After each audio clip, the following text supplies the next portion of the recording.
Welcome back to the Legit Culinary Think Tank. It's been a pretty amazing month. We've just hopped over the 100 subscribers mark, and that's awesome. I really appreciate everybody showing up and subscribing, liking the content. I would love to see some shares, and I look forward to sharing more of what I know with you. One of the really cool outcomes of having worked on competitions for so much of my culinary career is the development of using the dehydrator to concentrate and pack more flavor into foods. I'm going to spend a little bit of time with you today in two of my favorites in the dehydrator. One is making a kimchi powder. The other is dehydrated mustard seeds. These are ingredients that I don't want to say snuck in, but work their way into a lot of different components in my menus in competition because it adds a depth. It adds a characteristic that you can't really put your finger on.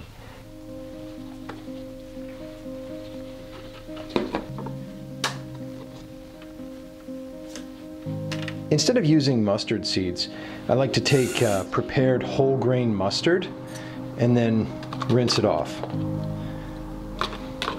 Right, so whole grain mustard is essentially pickled mustard seeds with our crushed pickled mustard seeds that are then going to go into the dehydrator, dry out and get nice and crunchy. But they've already been processed, so they're a lot softer, they're a lot milder, and I think they add a really nice flavor to recipes that require mustard. When we set up, we make sure that we're on parchment paper because it'll fall through the racks on the dehydrator. The dehydrator I use is an Excalibur. Spread that out. Ready to go in the dehydrator.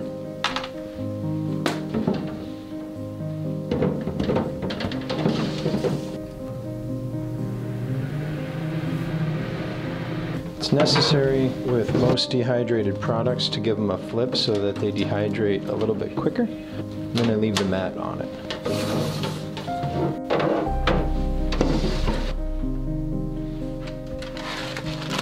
Mustard off.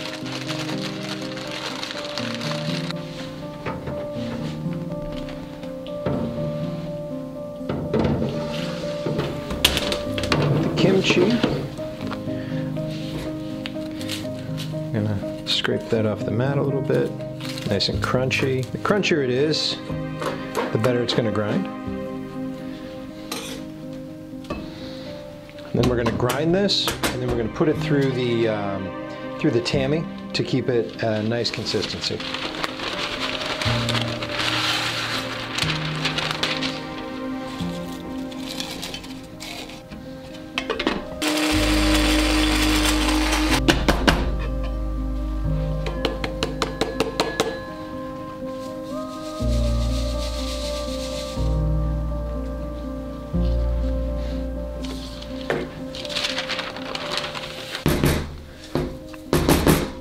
I keep the paper because it makes moving around the powder a lot easier, and it makes cleaning up my station a lot easier too.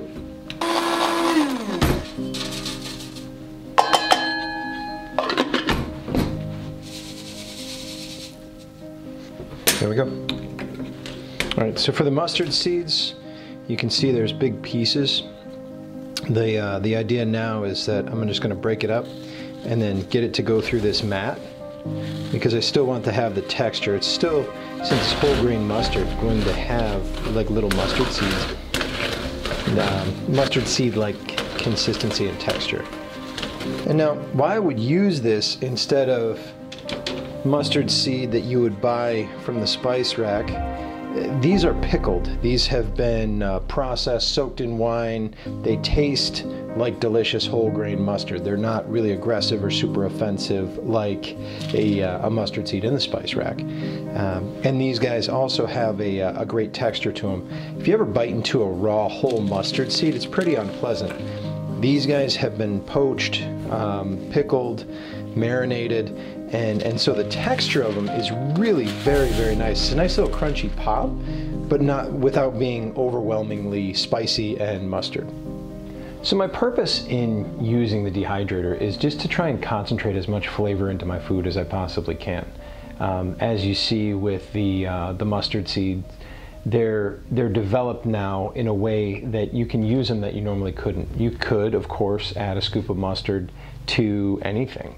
But now if you add these dehydrated mustard, whole grain mustard seeds to a sauce, they'll serve as a thickening agent. And I think that's probably my favorite use for them, is to use these in place of mustard in a sauce. It won't cloud your jus, but it'll still give you a whole boatload of flavor of mustard, and it'll also tighten up your sauce a little bit. With the kimchi powder is a really intense ingredient as well. You can add that into force meats. I would add it, to the tune of maybe 2 grams per pound of meat, and you'll get a flavor in the dish that serves to deepen the flavors. You could also take this kimchi powder and mix it into a breading station. So now you have a kimchi flavored breading that goes onto a product. It's a nice way to deepen the flavor in what you're serving. And this is another one of those areas where it really benefits to prepare for competition or prepare for an exam. Learning these things to pack flavor into an item for a competition will benefit you in your operation, in your organization, when you start trying to bang more flavor into a breading station and complicate and create deeper flavor profiles for an ingredient.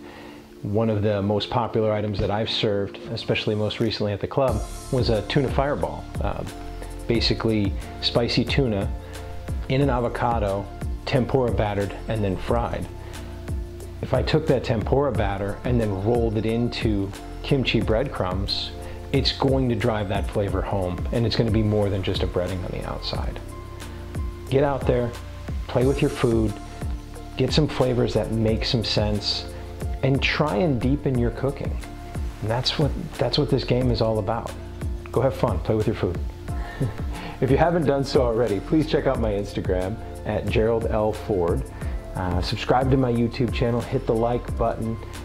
Hitting that like button helps with the algorithms and gets more people to my site, and inevitably helps me have more people view my content, which allows me to produce more content. Again, I look forward to a really great month ahead, and take care. See you around.